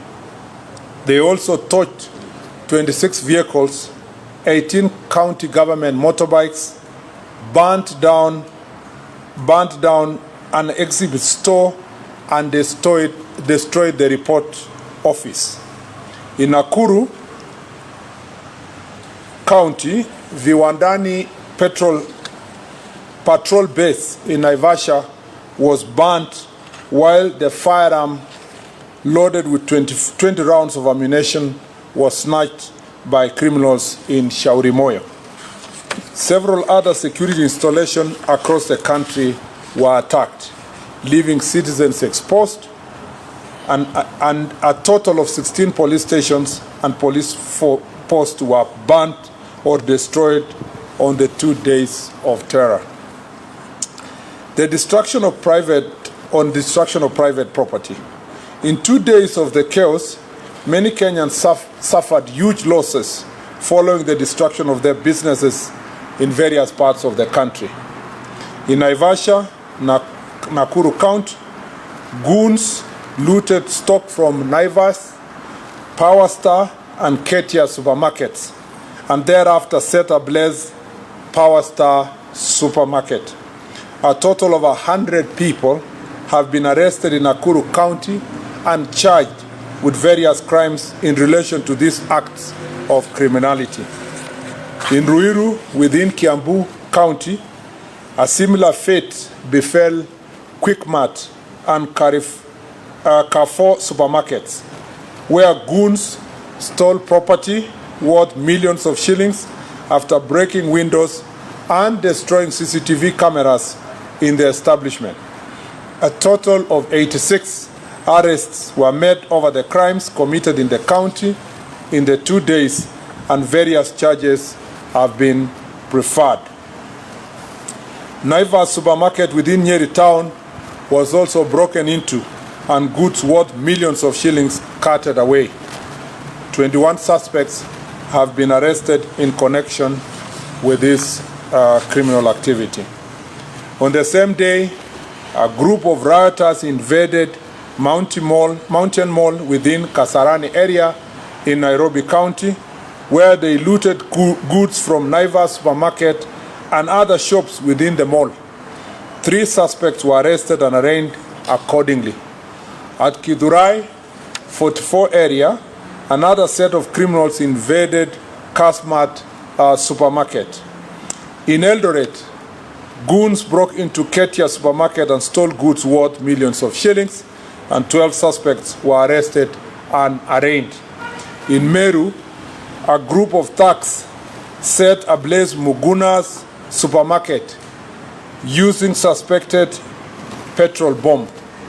Years of investment went up in flames. The criminal element stole alcoholic drinks also from the 7-Eleven bar. Selenite supermarket was not spared in the looting and the mayhem. 40 suspects have been arrested in Meru in relation to these criminal acts. In Kirinyaga County, 21 suspects linked to the looting of Nice City supermarket in Mwea town were arraigned. Gangs also torched the Kirinyaga Central NGCDF offices, leading to the arrest and arraignment of 4 suspects. In Kagumo town, mobs broke into county supermarket and stole goods worth millions of shillings. 2 suspects have been arrested and arraigned in connection with the incident, and others are still being pursued. In other reprehensible incident, Maraunding gangs stopped operating theater at the Kitengela Sub-County Hospital, interrupting an emergency cesarean section and terrorizing patients and medical staff. 2 suspects have been arrested and arraigned in court for this heinous crime. The 2 were granted bail of 50,000 shillings, surely 50,000 shillings only, after invading an hospital and interrupting a cesarean operation. Only 50,000 shillings were granted as cash bail. These lenient bail terms are unacceptable. It is in hospitals that we seek refuge at our most vulnerable moments, and to infringe on this privacy is an offense most foul. Arising out of these unprecedented attacks, close to 1,500 people have been arrested countrywide and are facing various charges, including terrorism, murder, robbery with violence, sexual assault, arson, malicious damage to property, and targeted attacks on strategic national infrastructure. Of these, 50 individuals are currently under investigation by various crimes investigation units, while 71 cases are being handled by the anti-terrorism police unit for offenses related to acts of terrorism.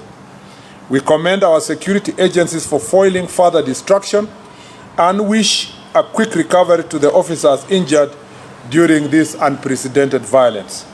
The operation was made possible through timely intelligence, which revealed plans to target critical infrastructure, including transport systems. Intelligence-led operations across various counties have resulted in the arrest of individuals believed to be masterminds and financiers, plus the instigators and the direct perpetrators of these criminal acts, including those responsible for incitement to violence and politically motivated mobilization intended to stoke public unrest.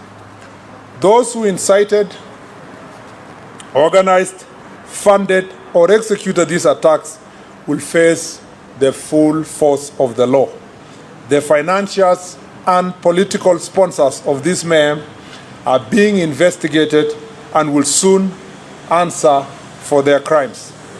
Similarly, any police officer accused of unlawful use of force will face the law.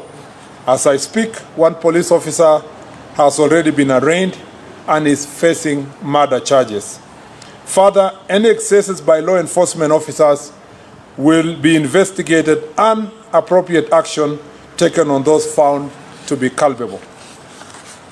Cognizant of the raging debate and national concerns on the use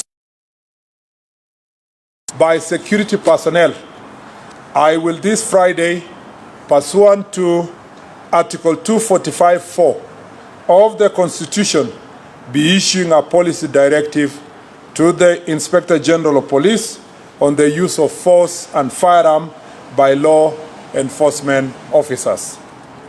What was witnessed on 25th of June and 7th July was stark testament to the extent to which the sponsors of this anarchy are ready to go to subvert the Constitution.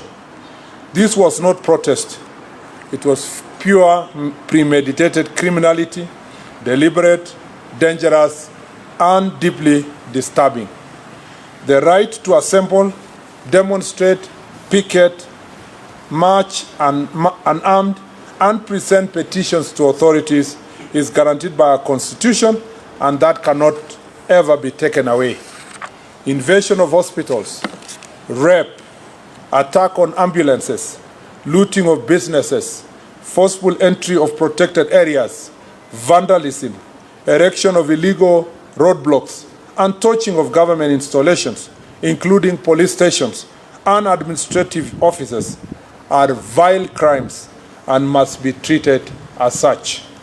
We cannot, as government and as a nation, normalize the senseless loss of lives and livelihood and the threat to peace and stability. I once again urge all citizens to reject and denounce violence. I ask all Kenyans to channel their grievances through legitimate and constitutional means and deny criminals the chance to destabilize our great country. To the financiers, organizers, executors, take note. This reign of terror against the people of Kenya and the impunity of criminal gangs must come to an end at whatever cost. Asante sana, and God bless Kenya. Thank you very much. I assume there is no questions. My statement is very clear, and I do not intend to take questions today. Yeah? Asante sana. God bless you. You must ask a question. Okay, I'll take only 3 then. And must include 1 lady. Thank you so much, CS. Even as you talk about policy on the use of firearms, there has been concern about the operation security officers use during riots and demonstrations. For instance, there has been incidences where civilian officers and civilians use very heavy firearm, and some of them are wounded, and some of them are also using civilian registration number plates for vehicles, the so-called Subarus. Is this particular policy also going to inform or address these concerns? Because in some instances, and especially from the human rights group, they are labeling this squad as the killer squad. And this also has been voiced and reiterated by the opposition, led by the former Deputy President Rigathi Gachagua, who says there is 101 units.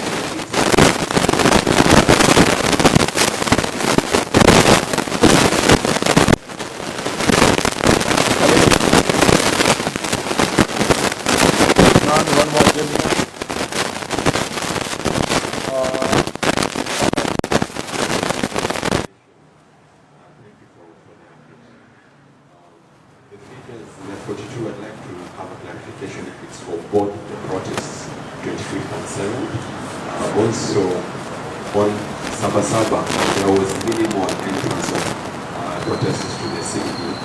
Yet, ironically, it's the day that the numbers were the highest. So the killings were recorded in residential areas that happened. Are we seeing a trend of protests moving away from town and other counties, and what are we going to counter such in the future? Also, Julia Kariuki was one of the protesters in Miami. So she went to police custody. The next day she was arraigned. She went back to the cell. In the morning she was dead. Of course, the police, they released a statement that was clear on that. So we'd love to know if you've done investigations to find out what happened to her and what led to her death. Thank you. Last one. The gentleman at the end.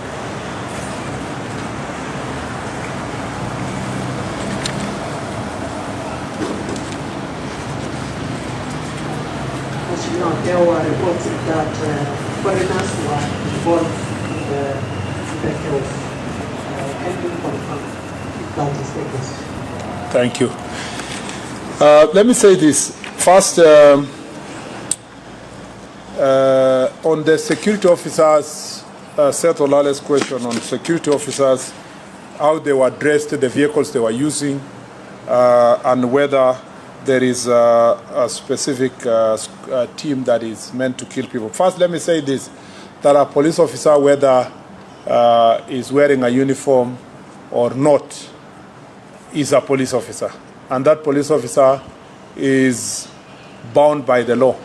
There's no rules that excuse a police officer that if you are not in uniform, you can commit crimes or you can kill people. The same law that abhors killing of citizens by a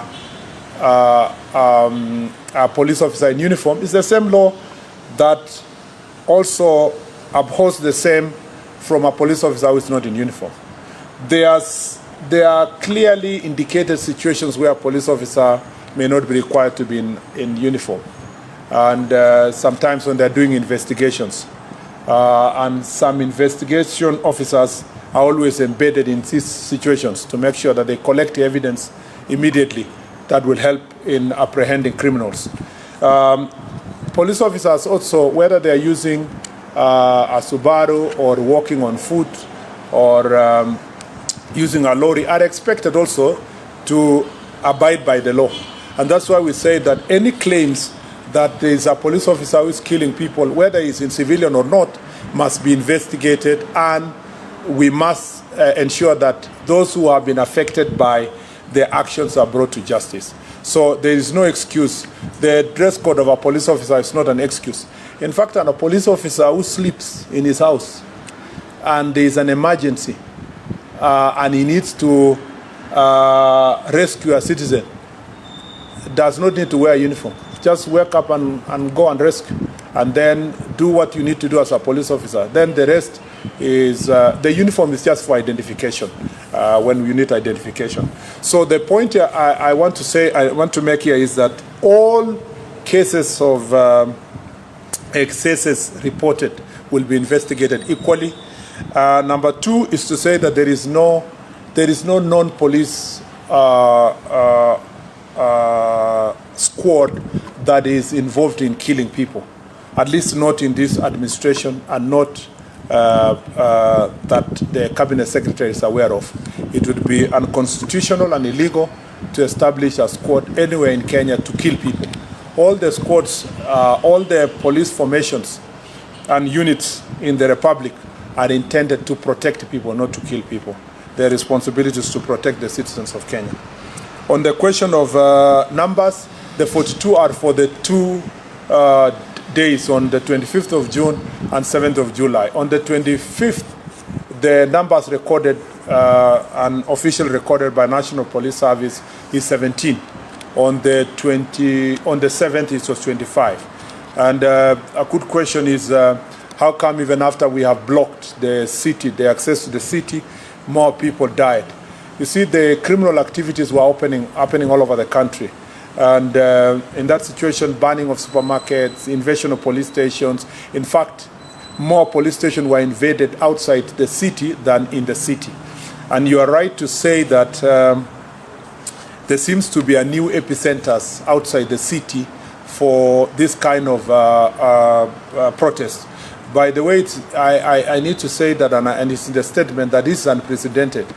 In the past, we have had, of course, maandamano across the country, but the ones that are targeting specifically police stations, this is the first time that you can really say police stations are being, specifically targeted, which is a very unique phenomenon, and we are concerned, and that's why some people are being charged for terror, because by the time you're going for police station, your intention is not to pass your message. It's not even your intention to loot.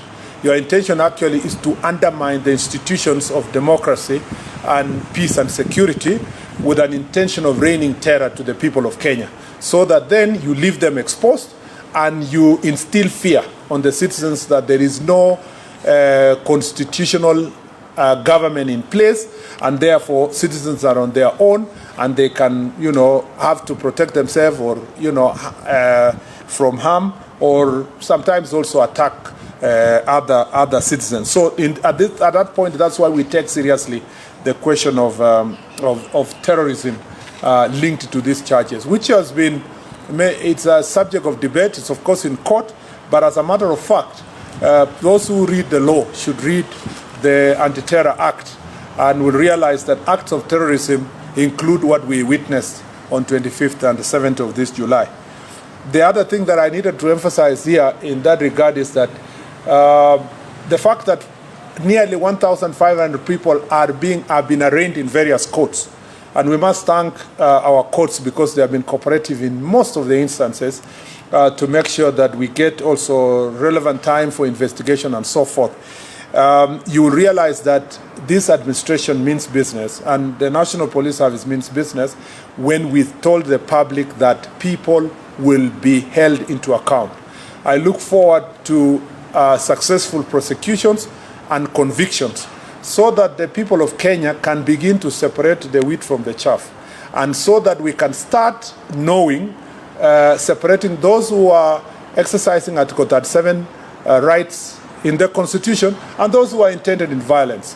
And then, hopefully, then going forward, after we weed out all these criminal acts, and they get severe convictions and punishment, Kenyans will go back. Criminals will now leave citizens who want to exercise Article 37 of the Constitution to come to the streets, and the police will be escorting them as they do their protests peacefully. That is what we are looking forward to. And as I've said before, and I wish to emphasize, that my dream is to see a country where peaceful demonstrators in their thousands are walking in the streets, carrying their pamphlets and regalia and paraphernalia, and being escorted by police officers, marching through defined routes and within designed areas, and with time that has been allocated, and in the evening shake hands with the police officers, and everybody goes home without harming the citizens of this country. That is really what is promised by Article 37 of the Constitution, and we hope we can reach there as a nation. The last question was the investigation in Nyeri and other parts. For those who have been injured, as I've said, investigations are ongoing, and we have demonstrated in the recent past that where there is transgression, even in the part of ourselves or even our police officers, we do not take sides. We will make sure that independent investigation take place, and those who are found culpable are brought to justice.